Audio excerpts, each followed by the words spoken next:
A calculated risk, says the Italian Prime Minister Giuseppe Conte, a risk to be confronted and accepted, or Italy will never be able to relaunch. That is today. Restaurants, bars and beach facilities will open again, weeks ahead of a planned earlier timetable. Next week, sports clubs, including swimming pools, will reopen, and from mid-June, cinemas and theatres. St Peter's, in the heart of Rome, also reopening today. Earlier, I spoke to our correspondent Seema Gupta at the Vatican, and I put it to her that Giuseppe Conte's critics are saying he's taking a huge gamble here.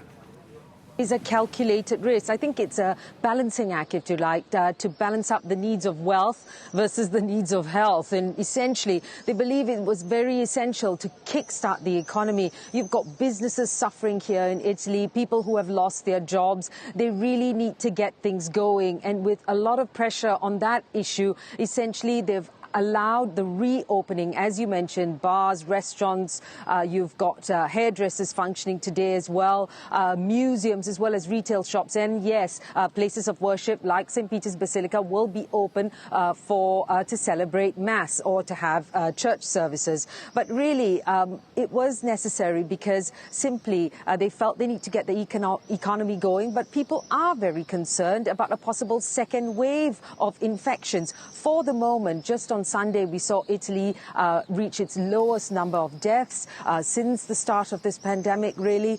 And so it seems as if things are going in the right direction. And that is why it was necessary, at least the government felt, to take this calculated risk. But all these measures are being applied with social distancing, with hand sanitizers available, masks where necessary when indoors. So all those safety protocols need to be in place, even in places of worship, to ensure that everything is done as safely as it possibly can. And the government can reimpose those lockdown measures if they see a spike in COVID-19 cases.